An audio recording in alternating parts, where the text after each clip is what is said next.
हमारे साथ हैं डॉक्टर अमरचंद भगत, संचालक हैं लोक अधिकार mission Jammu Kashmir. Significant issue पे बात करना चाहते हैं। पहले तो हम इनका वेलकम करते हैं। शुक्रिया आपका, बहुत बहुत थैंक यू। सर, आप एक इम्पॉर्टेंट विषय पे बात रखना चाहते हैं अपनी, तो क्या कहते हैं आप? जैसे जम्मू में हम देख रहे हैं आए दिनों पुल बंद किए जाते हैं, रोड बंद किया जाता है, बच्चों की एजुकेशन डिसरप्ट होती है, लॉ एंड ऑर्डर का भी मसला बनता है। शुक्रिया करता हूं मैं आपके चैनल का। और आज का जो मुद्दा है, दरअसल में ये कम से कम 1.5 महीने से गरमाया हुआ है।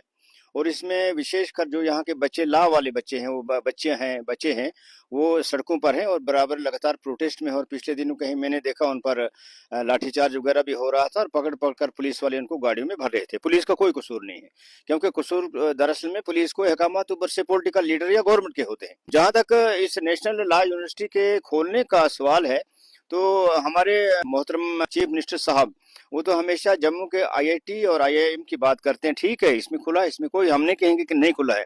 उनसे एक हमारी मोदबाना गुजारिश है कि वो इस वक्त घर के बड़े हैं, वो घर के मुखिया हैं, फिर बात किससे की जाएगी? तो उनका बनता है ये कि मान लो जम्मू और कश्मीर जो है वो दो भाई हैं और ये इसके मुखिया है हमारे मोहतरम चीफ मिनिस्टर साहब।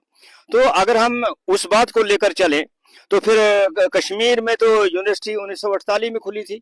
वो पहले यूनिवर्सिटी जम्मू क्यों नहीं खोली कश्मीर वालों ने? क्योंकि हुकूमत तो ज्यादातर कश्मीर के सियासतदानी यहाँ पर हुक्मरान रहे, जम्मू के भी कुछ रहे, लेकिन एक्चुअली जो हुकूमतें रही वो कश्मीर के ही सियासतदानों की रही। लेकिन हम कश्मीर के सियासतदानों को कश्मीर का नहीं मानते हैं, हम जम्मू कश्मीर के सियासतदान लेकर चलते हैं। फिर वहां पर NIT 1960 में खुला, सैटेलाइट एक कैंपस है वो भी कश्मीर में है। NIFT 2016 में वहां खुला है। सोरा एक बड़े प्रीमियर इंस्टीट्यूट है, सोरा इंस्टीट्यूट ऑफ मेडिकल साइंसेज, जो कि 1982 में है। तब जम्मू कश्मीर से GMC होता था बख्शीनगर, जम्मू मेडिकल कॉलेज बख्शीनगर में। फिर गवर्नमेंट एग्रीकल्चर कॉलेज सोपोर में खोला, जिसको सब्सिक्वेंटली बाद में यूनिवर्सिटी बनाई गई। और जम्मू में एग्रीकल्चर यूनिवर्सिटी 1999 में बनी है। सुकास्ट, जिसको सुकास्ट का नाम दिया है, वो 1999 में बनी है। तो इसी तरह जो लॉ की जो पढ़ाई है, बहुत सारे प्राइवेट जो कॉलेजेस हैं वो कश्मीर में भी हैं। कश्मीर में सेंट्रल यूनिवर्सिटी भी लॉ का कोर्स प्रोवाइड करती है। फिर आपकी ये जो यूनिवर्सिटी ऑफ कश्मीर भी लॉ का कोर्स देती है। और इसके अलावा कुछ प्राइवेट कॉलेजेस भी हैं। ये सेंट्रल यूनिवर्सिटी खुल जाए, बिल्कुल हम उन बच्चों के साथ हैं। और मेरी एक मुदमाना गुजारिश है, एल्डरली जो लोग हैं, जो सीनियर सिटीजन हैं, जो एजुकेशनिस्ट हैं, जो मीडिया से ताल्लुक रखने वाले बुद्धिजीवी और जितने भी नोबल आंदोलन जीवी हैं, नोबल शख्सियात हैं, तो इन बच्चों को सपोर्ट करना चाहिए और इनकी डिमांड को एंडोर्स करना चाहिए।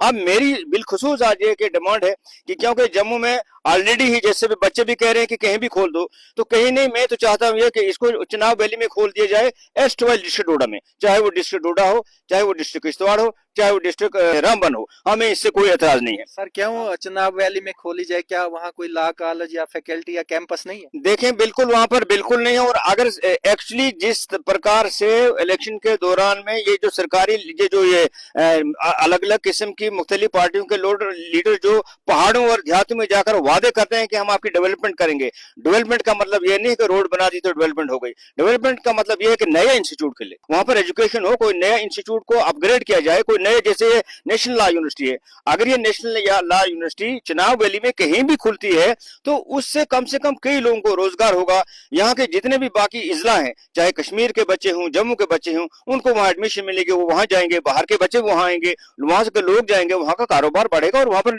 कुदरती एक इंस्टीट्यूशन के खुलने से वो तरक्की होती है। डॉक्टर साहब, जैसे दबाव की अगर हम बात करें तो प्रेशर जम्मू को लेकर बनाया जा रहा है कि जम्मू में खुले। नहीं, मैं इसमें एक बिल्कुल स्पष्ट एक चीज कहना चाहता हूं कि हम जम्मू के खिलाफ नहीं है, ना हम कश्मीर के खिलाफ हैं, लेकिन हम जवाजिज के साथ अपनी बात रखेंगे। जम्मू में एक तो लॉ स्कूल ऑफ ये जो है यूनिवर्सिटी ऑफ जम्मू, वहां से लॉ डिग्री प्रोवाइड करती है। दूसरा वहां पर पुराना एक डोगरा लॉ कॉलेज जो बड़ी ब्राह्मणा में है, केसी लॉ कॉलेज है, वहां पर भार्गव लॉ कॉलेज है, वहां पर क्या कहते हैं elite law college of legal studies है, वहां पर CHM college of legal, CMH college of legal studies है, फिर लॉ स्कूल जम्मू यूनिवर्सिटी का है। तो ये 8 है तो मेरे पास पड़े हैं, इसके अलावा कुछ और भी हैं जो मेरे पास अभी मौजूद नहीं है। तो मेरे अर्ज करने का ये मतलब है कि जम्मू में लॉ फैकल्टी को परसू करने के लिए, स्टडी करने के लिए काफी यहाँ पर इंडार है। लेकिन जो दूर दराज के बच्चे हैं, उनको अगर इन इंस्टीट्यूशन में भी अगर दाखिला नहीं मिलता है तो वो बाहर के यूपी और बिहार में बच्चे कहीं चले जाते हैं। हमारे वहां से 7 MLA जो है चुनकर भारतीय जनता पार्टी को वहां से दिए हैं चुनाव वैली ने, और वो तो वही बात करेंगे जो उनके पार्टी के आका बोलेंगे। वो तो ऐसे मुद्दे उठाएंगे नहीं, जो फरमान उनको दिल्ली से आएगा उसी फरमान के तहत आगे भी अपनी जुबान चलाएंगे। मोस्ट इंपॉर्टेंट चीज मैं यहाँ ये रखना चाहता हूँ कि जो हमारी उधमपुर कठुआ डोडा लोकसभा सीट है, इस सीट पर 1957 से लेकर तो 2024 तक 68 साल 69 हो गए, बहुत सारे लोगों ने राज किया यहाँ पर, जिसमें 1957 में पहले इंद्रजीत मल्होत्रा कांग्रेस का बना था, 1962 में इंद्रजीत मल्होत्रा फिर एनसी में गया, ये फिर दोबारा बना, मतलब ये आदमी 10 साल एमपी रहा, जिसमें डोडा और उधमपुर और कठुआ था। 1967 में ब्रिगेडियर घनसारा सिंह इंडिया कांग्रेस का बना, 1971 में डॉक्टर करण सिंह जी रहे, और ये करण सिंह जी लगातार 1980-83 तक ये रहे, लगातार 13-14 साल। 1984 में गिरधारी लाल डोगरा साहब बने, 1999 में धर्मपाल जी कांग्रेस के बने, 1991 में क्योंकि हालात यहाँ साजगार नहीं थे तो 1991 वाला जो पार्लिमानी इलेक्शन था वो जम्मू कश्मीर में नहीं हुआ था। फिर 1996 से लेकर लगातार 2004 तक पूरे 10 साल प्रोफेसर चमनलाल गुप्ता जी रहे। उसके बाद 2009 में 2004 में फिर चौधरी लाल सिंह बने, दोबारा फिर 2009 में चौधरी लाल सिंह, मतलब 10 साल चौधरी लाल सिंह रहे, और फिर 2014 में से लेकर अभी तक पूरे 12 साल हो गए डॉक्टर जितेंद्र सिंह जी चल रहे हैं। तो इस बात को मैं संक्षेप में इस तरह रखूं कि 40 साल इस डोडा उधमपुर की लोकसभा कॉन्स्टिट्यूंसी में राज जो रहा वो रहा कांग्रेस का, और 22 साल हो गए हैं अब बीजेपी को, तो डबल इंजन वालों को, और 5 साल एनसीपी रही है। और मुख्य बात है कि ये जो 65-66 साल में ये लोग रहे, हमें ये बताएं कि 66 साल में इन्होंने क्या दिया हमें।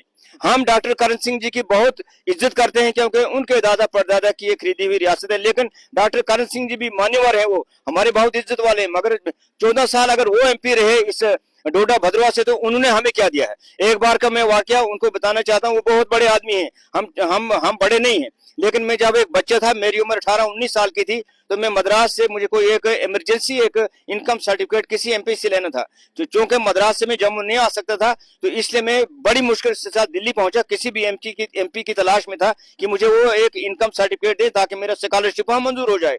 और बड़ी मुश्किल के साथ मैंने जब ढूंढा इनको, जनाब महाराजा साहब करण सिंह जी को, तो इनके प्राइवेट सेक्रेटरी में मुझे अलाउ नहीं किया इनको मिलने के लिए। कहते डॉक्टर साहब कह रहे हैं कि मैं इंडिविजुअल मसले के लिए किसी को मिलने नहीं देता हूं, हाँ अगर कोई इलाकाई बड़ा मसला लाते हैं तो फिर मैं मिलने दूंगा। तो जनाब साहब, मैं 19 साल का बच्चा था, मैंने इंडिविजुअल मसला लाया था।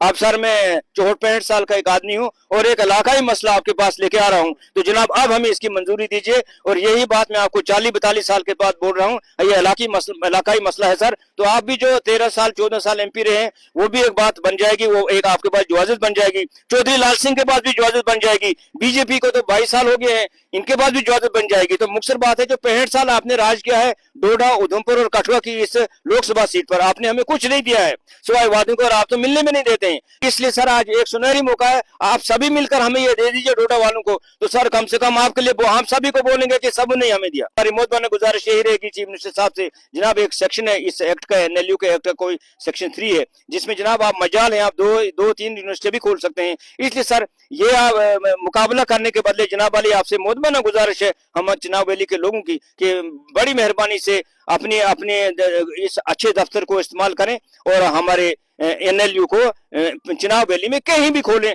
हाँ, आपका बहुत बहुत शुक्रिया होगा। इसके साथ स्टेट रूट की जो बात है, स्टेट रूट को देखते देखते जनाब वाली हमें 18 महीने हो गए अभी नहीं आई है, और दूसरे फिर हम जो चुनाव वैली वाले लोग हैं, हमें बड़ी तवक्कुआ थी आप लोगों से, सारे एमएलए से, चाहे पार्टी जिसकी भी हो। एक गिला है कि अब 18-19 महीने हो चुके हैं, न डिप्टी सीएम साहब और न जनाब वाला चीफ मिनिस्टर साहब चुनाव वैली में कहीं विजिट आपने किया सर। तो विजिट चलो आप जब मर्जी करें, पहले सर हमें एनएलयू देंगे, आप लोग आपके आभारी रहेंगे और उम्र भर आपको याद रखेंगे। बहुत बहुत शुक्रिया सर।